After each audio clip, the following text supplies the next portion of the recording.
Good morning, students. Welcome back in my class Physics by Ankit sir. So today we discuss about the speed of sound in different medium. It means in which medium the speed of sound is maximum and in which medium the speed of sound is minimum. Okay? तो सबसे पहले हम लोग अलग अलग medium के बारे में स्पीड ऑफ साउंड को पढ़ेंगे। उसके बाद सीखेंगे कि अगर किसी पार्टिकुलर मीडियम की हम बात करें तो उसमें स्पीड ऑफ साउंड किस तरह से वैरी करता है। ठीक है, देखिए, as we know that sound is a form of wave, longitudinal mechanical wave. ठीक है, साउंड क्या है? एक तरह का longitudinal mechanical wave है। ठीक है, इस longitudinal mechanical wave को हम क्या बोलते हैं? Sound wave. क्या बोलते हैं? Sound wave. ठीक है, अब देखिए, इसका हम लोग क्यों बार बार डिफाइन कर रहे हैं? लॉन्गिट्यूडनल का मतलब पार्टिकल जो मोशन होगा वो बैक एंड फोर्थ होगा। पार्टिकल मोशन क्या होगा? Back and fourth. ठीक है, मैकेनिकल का मतलब क्या होता है? मैकेनिकल का मतलब नीड्स ए मीडियम। क्या हो रहा है? नीड्स ए मीडियम, यानी कि साउंड वेव किसी न किसी एक मीडियम में ट्रेवल करेगी, प्रोपागेट करेगी।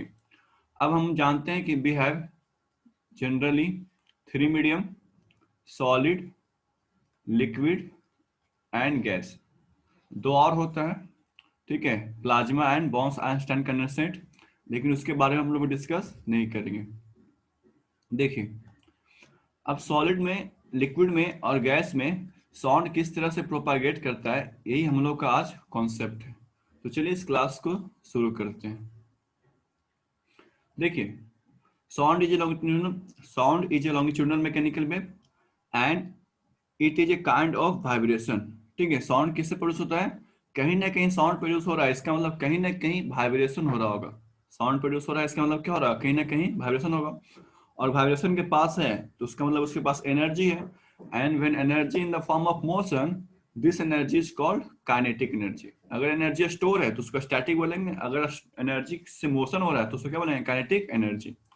अब ये एनर्जी क्या होता है? एक इंड से दूसरे इंड जाएगा, फ्रॉम मॉलिक्यूल टू मॉलिक्यूल, यानी एक मॉलिक्यूल से दूसरे मॉलिक्यूल में ट्रेवल करेगा। ठीक है, तो बात करते हैं थोड़ा सा पहले सॉलिड का। सॉलिड में किस तरह से साउंड ट्रेवल करेगा? देखिए, it is easier for sound wave to go through solids. Solids में साउंड वेव को पास करना काफी आसान है। क्यों ऐसा होता है? देखिए, then through liquids because molecules are closer together. जो सॉलिड में मॉलिक्यूल्स होते हैं वो क्या होते हैं? क्लोजली होते हैं, टाइटली बॉन्डेड होते हैं। ठीक है, and more tightly bonded in solids. Solids में जो मॉलिक्यूल्स होता है क्लोजली पैक्ड होते हैं, टाइटली बॉन्डेड होते हैं। तो molecule two molecule energy transfer करना क्या होता है? आसान होता है। जैसे इस फिगर में देखिए, सपोज एक साउंड वेव यहाँ से क्रॉस कर रहा है। ठीक है, अब ये मॉलिक्यूल्स, ये मॉलिक्यूल, ठीक है, इस मॉलिक्यूल से इस मॉलिक्यूल में जाएगा, इस मॉलिक्यूल से उस मॉलिक्यूल में जाएगा। तो मॉलिक्यूल्स क्या है? क्लोजली पैक्ड है, जिसकी वजह से साउंड होगा आसानी से one into other in चला जाएगा। But in case of liquids, एक मॉलिक्यूल्स और दूसरे मॉलिक्यूल्स के बीच में जो गैप है वो काफी बढ़ जाता है कंपेयर टू सॉलिड्स। ठीक है, सॉलिड्स में क्लोजली पैक्ड होते हैं, बट लिक्विड्स में क्या होते हैं? उनका क्लोजली पैक्ड नहीं होता है, जिसकी वजह से क्या करेगा? साउंड वेव्स प्रोपागेट करने में ज्यादा टाइम लगेगा। And in case of gases, one molecules are very farther apart, यानी कि far away from another molecule. दूसरा मॉलिक्यूल्स और तीसरा मॉलिक्यूल क्या होगा? अलग अलग मॉलिक्यूल्स, क्लोजली पैक्ड नहीं है, बिल्कुल एक दूसरे से अलग अलग दूर डिस्टेंस पर है, जिससे क्या होगा? साउंड वेव्स ट्रेवल करने में और ज्यादा टाइम लगेगा। तो देखिए यहाँ पर, in solids molecules are closer together and more tightly bonded. ठीक है, तो क्लोजर होने से क्या होता है? द क्लोजर द मोलिकुल्स, जितना मोलिकुल्स क्लोज होगा, the tighter their bonds and less time it takes to pass the sound. So sound travels faster in solids than liquids. जितना ज्यादा मोलिकुल्स क्लोज होगा उतना जल्दी से क्या होगा? साउंड एक मोलिकुल से दूसरे मोलिकुल में पास होगा और स्पीड ऑफ साउंड क्या हो जाएगा? बढ़ जाएगा कंपेयर टू लिक्विड्स और गैस। लिक्विड्स और गैस में क्या है? मोलिकुल्स का डिस्टेंस ज्यादा है। ठीक है, नेक्स्ट है,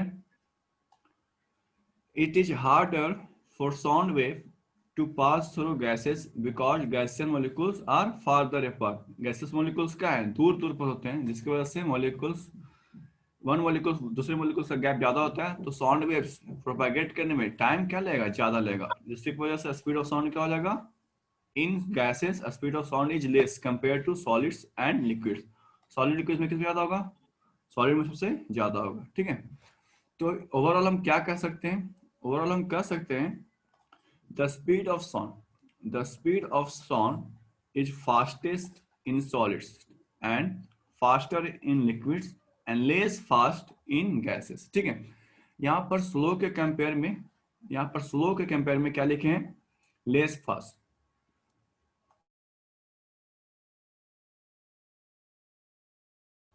ठीक है, क्यों, बिकॉज अगर हम सॉलिड में बात करें तो ओवरऑल जो सॉलिड में होता है यहाँ पर स्पीड कितना होता है, अप्रोक्सीमेटली 6000 मीटर पर सेकेंड। ठीक है, सॉलिड्स से क्या, सॉलिड्स में। लिक्विड्स में बात करें तो लिक्विड्स में जो स्पीड ऑफ साउंड होता है वो ऑलमोस्ट 1500 मीटर पर सेकेंड, और गैस में ही ये घट कर बस रह जाता है 340 मीटर पर सेकेंड। ठीक है, तो इस तरह से स्पीड ऑफ साउंड क्या होता है, वेरी करता है।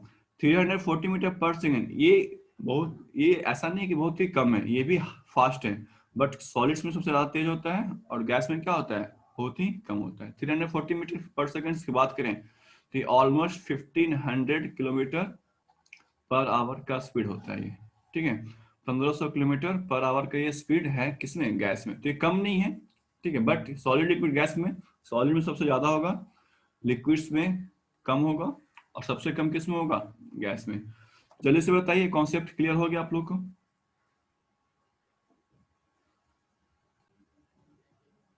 Okay, now we discuss about the speed of sound in a particular medium. ठीक है, अगर हम किसी पार्टिकुलर मीडियम की बात करें, सपोज हम सॉलिड्स की बात करें, तो सॉलिड्स में स्पीड ऑफ साउंड कितना बताए थे अभी, सॉलिड्स में अप्रोक्सीमेटली स्पीड ऑफ साउंड कितना होता है, 6000 मीटर पर सेकेंड।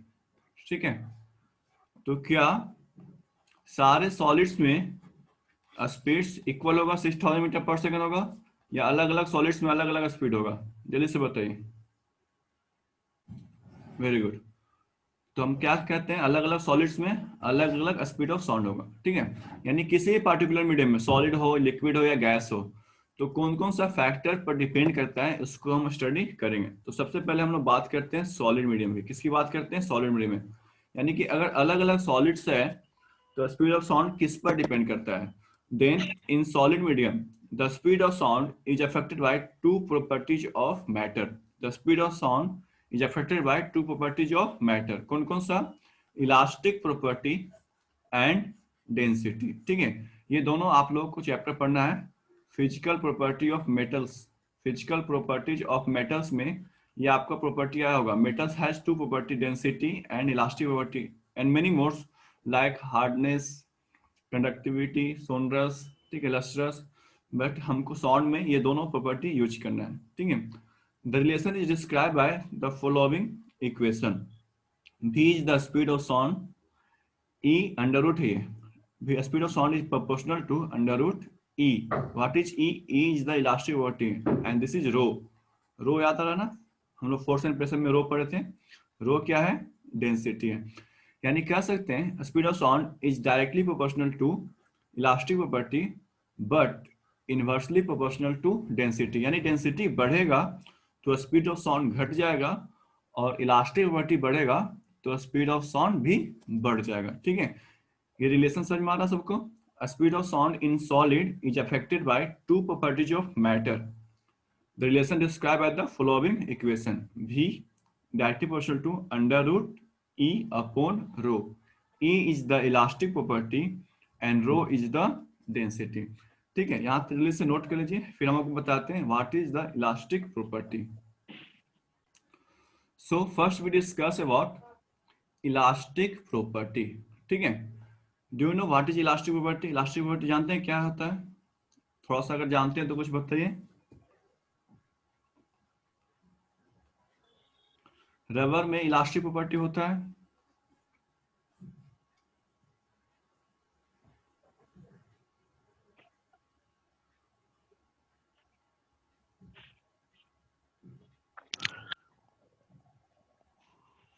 Very good. ठीक है, देखिए एक होता है इलास्टिसिटी।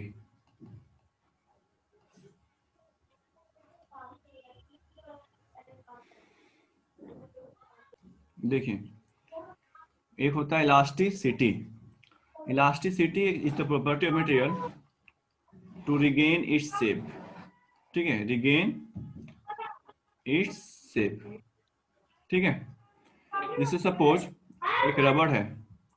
ठीक है, एक रबड़ है, एक रबड़ का पीस है। इसको हम फोर्स लगाते हैं, स्ट्रेच करते हैं। फोर्स लगा क्या करते हैं, स्ट्रेच करते हैं, तो ऐसा हो जाता है ये रबड़। ठीक है, जब हम फोर्स लगाते हैं दोनों एंड पर, तो क्या होता है, रबड़ हमारा ये स्ट्रेच होता है ना। बट जैसे ही फोर्स को हटा देते हैं, जैसे ही फोर्स को हटा देते हैं, तो फिर से अपना रिगेन सेव कर लेता है। इस प्रॉपर्टी को बोलते हैं इलास्टिसिटी। ये क्लियर है?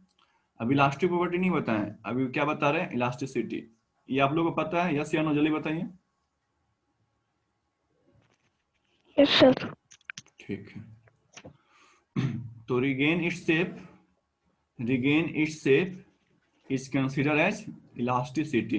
Regain its shape is consider as elasticity. अब हम लोग पढ़ेंगे इलास्टिक प्रॉपर्टी। इलास्टिक प्रॉपर्टी क्या होता है? ये बताता है how quickly it regain its shape. How quickly it regain its shape. ठीक है, इलास्टिक प्रॉपर्टी क्या बताता है कि कितना जल्दी ये अपना शेप एंड साइज को रिगेन करता है। ठीक है, जैसे देखिए सपोज यहाँ पर दो स्प्रिंग है। ये स्प्रिंग आप लोग पेन में देखे होंगे लगा हुआ रहता है, पेन में, टिप टॉप वाला पेन में ये स्प्रिंग लगा हुआ रहता है, यस या नो? Yes sir. ठीक है, और ये जो थोड़ा सा स्प्रिंग है, ये स्प्रिंग है। सपोज ये स्प्रिंग थोड़ा सा हार्ड है, यानी साइकिल का स्प्रिंग है, साइकिल का जो बेल है उसका स्प्रिंग है। ठीक है, घंटी बजाते हैं साइकिल में जो बेल होता है उसका। अब क्या करें, दोनों एंड से हम फोर्स लगा रहे हैं। ठीक है, सपोज 10 न्यूटन इसमें लगाएं और इसमें भी 10 न्यूटन लगाएं। ठीक है, तो अब बताइए 10 न्यूटन दोनों में फोर्स लगाएं, तो ये भी स्ट्रेच होगा, ये भी कंप्रेस होगा और ये भी कंप्रेस होगा। हुआ ना, कंप्रेस होगा ना। अब जैसे ही हम फोर्स को हटा देंगे, तो आपको बताना है कौन सबसे पहले अपना शेप जो है रिगेन करेगा। दोनों अपना शेप रिगेन कर लेगा, लेकिन जो रेट होगा, इसमें जल्दी रेट होगा रिगेन करने का, इसका रेट ज्यादा होगा कि रिगेन करने का इसका रेट ज्यादा होगा? जल्दी बताइए, साइकिल वाले बेल का रेट ज्यादा होगा कि पेन वाले का ज्यादा होगा? बताइए। पेन। पेन वाले का। ठीक है, देखिए इसका करेक्ट आंसर होगा साइकिल का बेल वाला। ठीक है, देखिए जब हम फोर्स लगाएंगे, जब क्या करेंगे, फोर्स लगाएंगे, तो इसमें जो कंप्रेशन होगा वो ज्यादा होगा, मोर कंप्रेशन। क्या होगा? मोर कंप्रेशन होगा। बस इसमें जो होगा क्या होगा, वो लेस कंप्रेशन। जब हम फोर्स लगाएंगे, दोनों में अगर 10 न्यूटन ही फोर्स लगा रहे हैं, तो इसमें मोर कंप्रेशन होगा और ये लेस कंप्रेशन होगा। क्या होगा? Less compression. ठीक है, जब ये लेस कंप्रेशन करता है, तो जैसे ही हम फोर्स को हटा देंगे, ये क्विकली क्या करेगा, अपना शेप को रिगेन कर लेगा। बट इसमें कंप्रेशन क्या हुआ है, बहुत ही ज्यादा हुआ है, तो इसको अपने शेप को रिगेन करने में टाइम ज्यादा लगेगा। Is it clear? यस या नो? ये पॉइंट समझ में आया? अभी first point, second point, yes sir. किसमें ज्यादा, सॉरी किसमें टाइम कम लगेगा, फर्स्ट में कि सेकंड में? इस वाले में। हम्म, सेकंड में। Very good. चलिए और एग्जांपल लेते सेकंड में। हैं। Very good. अब यहाँ पर देखिए फिगर थर्ड है। ठीक है, और ये फिगर फोर्थ है। ये हमारा साइकिल का स्टैंड का जो है, साइकिल स्टैंड या बाइक स्टैंड का स्प्रिंग है। और ये स्प्रिंग आप लोग देखते होंगे सीट के नीचे होता है। सीट के पास, सीट के नीचे सस्पेंशन लगा हुआ रहता है, सॉकर बोलते हैं इसको, देखें ना। सपोज इसमें हम 100 न्यूटन फोर्स लगाएं और इसमें भी क्या किए, 100 न्यूटन फोर्स लगाएं, ठीक है, तो अब बताइए किसमें ज्यादा कंप्रेशन होगा, थर्ड में कि फोर्थ में? कंप्रेशन किसमें ज्यादा होगा? कंप्रेशन थर्ड में ज्यादा होगा कि फोर्थ में ज्यादा होगा? थर्ड फ्लोर कौन है?